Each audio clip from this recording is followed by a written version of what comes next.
ayuu u dhacay dilkii Almaas Elman yaase ka dambeeyay warbixinta soo socoto ayaad ku daawan doontaan waxay shir uga qayb gashay xarunta xalane ee magaalada Muqdisho waxay ku sii jeeday gurigeeda oo ku yaala magaalada Nairobi ee dalka Kenya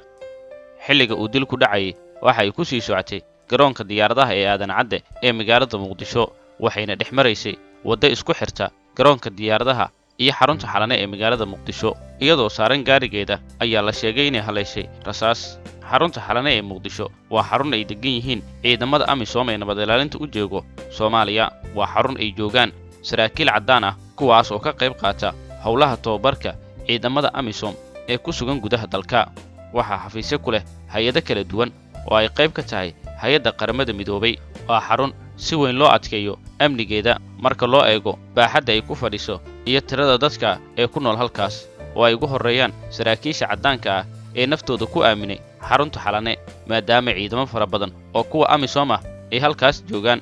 waxaase la yaab noqotay in muwaadin Soomaaliyeed lagu dilo xarunta gudaheeda taas oo ciidamada AMISOM ay sheegeen in ay baarayaan dilka iyo sida uu dhacay qof walba oo Soomaaliya ayaa og in halkaas aysan ku sugnayn ciidamo Soomaaliyeed wax walba oo ka dhaca xaruntaas gudaheedana waxaa ka warhaya ciidanka AMISOM maadaama ay yihiin ciidanka gacanta ku haya xaruntaas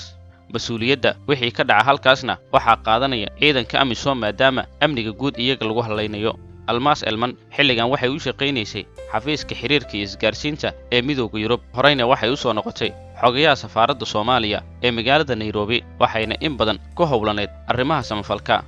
dilka Almaas oo ay si weyn uga naxeen bulshada Soomaaliyeed ayaa waxaa ka dhashay su'aalo fara badan oo ku saabsan cidda ka dambeysay dilkeeda iyo sida ay u dhacday in gudaha xarunta xalane uu dil ka dhaco oo ah xarun ammaankeedu aad loo adkeeyo waana fariisinta ugu weyn ee ciidanka AMISOM ay ku leeyihiin gudaha dalka wararkii ugu horreeyay ee soo baxay ayaa waxay sheegayeen in dilkeeda ay ka dhalatay rasaas habow ah taas ayaana Soomaali badan waxay ka keeneen su'aalo bulshada Soomaaliyeed waa ay rumaysan waayeen hadalka horudhaca ahaa kaas oo ka soo baxay xarunta xalane gudaheeda waxaana hadalkaas uu ahaa in rasaas habow ah ay haleeshay Almaas Elman xilli ay maraysay gudaha xarunta xalane gaar ahaan waddada aadda garoonka diyaaradaha ee Muqdisho dilka kadib booliska Soomaaliya ayaa waxay sheegeen in ay bilaabi doonaan baaris ku aadan dilka Almaas iyo sida uu dhacay iyo cidda ka dambeysay maalin kadib taliyaha ciidanka booliska Soomaaliyeed Cabdi Xasan Maxamed Xijaar ayaa sheegay in booliska Soomaaliyeed gaar ahaan laanta dambi baarista ee CID-da laga furay gal dacwadeed ku saabsan dilkaas isla markaana ay bilaabeen baaritaan sida uu dhacay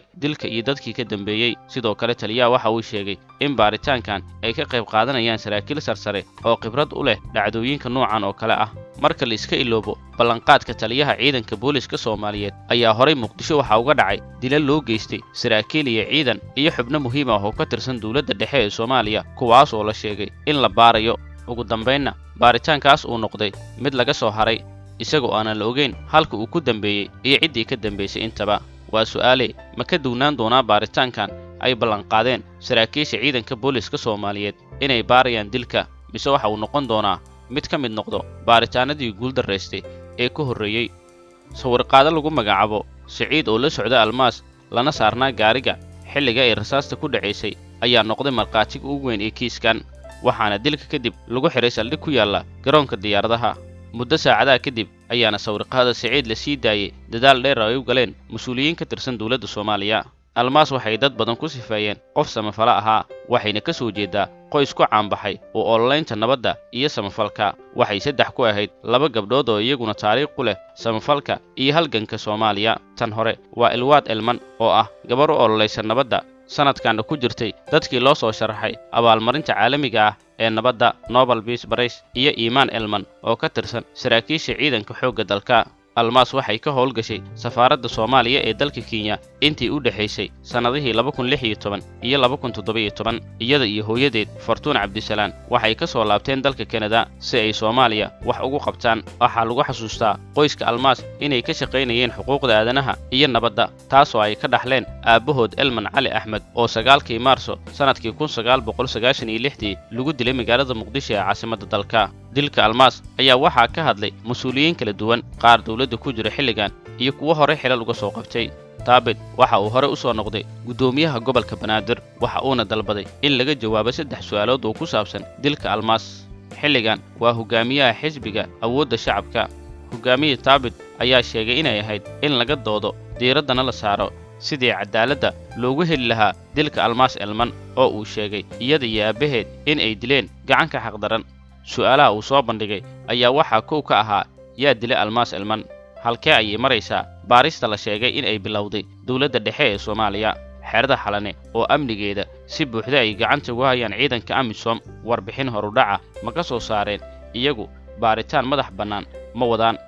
su'aalahaas dhammaantood ma uusan helin cid kaga jawaabtay guddoomiyihii hore ee gobolka Banaadir. sidoo kale dilkan ayaa waxaa ka hadlay qaar ka mid ah xildhibaanada golaha shacabka ee baarlamaanka dowladda Soomaaliya. Axmed Macallin Fiqi waa mid ka mid ah xildhibaanada baarlamaanka dowladda Soomaaliya. waxa uu sheegay nooca xabadda lagu dilay almaas elman laba koox oo kaliya inay ku haystaan magaalada Muqdisho. Axmed Macallin Fiqi ayaa qoraal kooban uu soo dhigay bartiisa xiriirka bulshada waxa uu ku sheegay in xabaddii lagu dilay almaas elman ay tahay mid dhashiike isla markaana ay magaalada ku haystaan oo kaliya ciidanka AMISOM iyo kuwa dowladda. almaas ayaa 20-ka bishan 11 2019 gelinkii dambe lagu dilay gudaha magaalada Muqdisho, gaar ahaan xerada Xalane oo ay gacanta ku hayaan ciidanka AMISOM. Axmed Macallin Fiqi ayaa waxa uu sheegay in xarunta Xalane ay tahay xarun amnigeeda aad loo adkeeyo. xabad aan shanqarteeda agagaarka laga maqlin ayaa dishay marxuumad almaas, laakiin waxaa la og yahay qoriga dhashiikaha ah ee xabaddiisu dishay gabadhan waxaa magaalada Muqdisho ku haysta oo kaliya ciidanka dowladda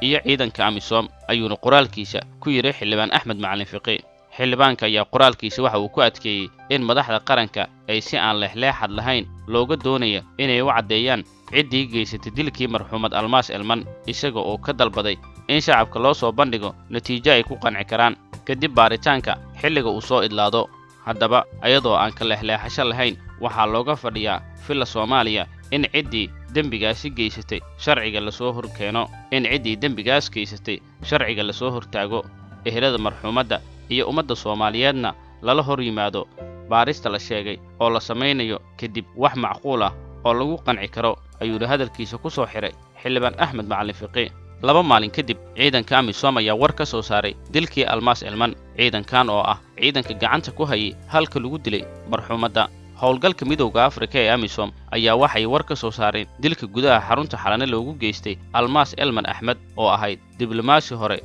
iyo marxuum u dhaqdhaqaaqi jiray nabadda Soomaaliya. AMISOM waxay xaqiijinaysaa inay xabad ku dhacday almaas xilli ay ka baxday shir ay uga qayb gashay xarunta Xalane ee Muqdisho, isla markaana ay doonaysay in ay aado garoonka aadan cadde ee magaalada Muqdisho, isla markaana ay saarneed kursiga dambe ee gaariga. darawalkii iyo ruuxii kale ee la socdayna aysan waxba gaarin xilligaas. AMISOM waxay si wada jir ah ula shaqayn doontaa dowladda federaalka Soomaaliya iyo ciidamada amniga ee Soomaaliya si ay si buuxda u baaraan geerida naxdinta lahayd ee ku timid almaas elman oo ku dhacday rasaas 20kii November ka dhacday xarunta Xalane ee magaalada Muqdisho. hadalka ka soo baxay ciidanka midowga Afrika ee AMISOM ayaa dadka qaar waxay ku tilmaameen mid aan lagu qancin karin. AMISOM ayaana waxaa laga sugayay jawaab intaas ka badan. dadka Soomaaliyeed horay way u ogaayeen in almaas ay ku geeriyootay xabad ka dhacday xarunta Xalane ee gudaha magaalada Muqdisho xilli ay saarneed gaarigeeda. AMISOM ayaana hadalka ay sheegtay waxa uu noqday mid hore ay dadku sii ogaayeen, kaliyana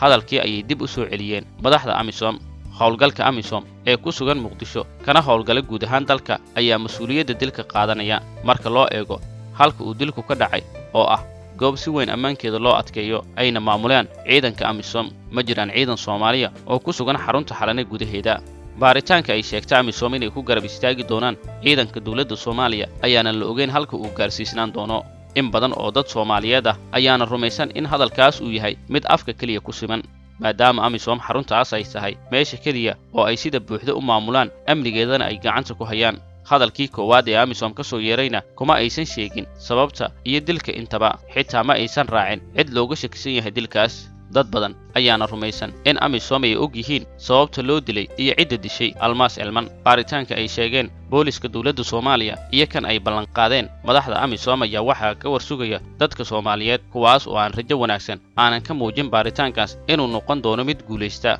maadaama baaritaano badan oo horey ballanqaadkooda u sameeyeen madaxda dawladda iyo kuwa amisoomba uu noqday kuwo guuldarro ku soo dhammaaday iyagoo aanan waxba natiija aysan ka soo bixin waxaana baaritaanadaas fashilmay qayb ka ahaa qaraxyo lagu dilay mas-uuliyiin xilal muhiim ah ka haysay dawladda dhexe ee Soomaaliya mana la ogo ilaa iyo hadda halka uu ku dambeeyay baaritaankooda daawadayaal waxaa intaasi ku dhan warbixintii aan sida gaarka kaga hadlaynay dilkii loo geystay Allah u naxariistay marxuumad Elmas Elman kaas oo ka dhacay 20 bishan xarunta xalane ee magaalada Muqdisho waxaadna warbixintan kala socoteen oo aad ka daawanayseen janalka Olbanaadir waad ku maasantihiin la socodka iyo daawashada warbixinteena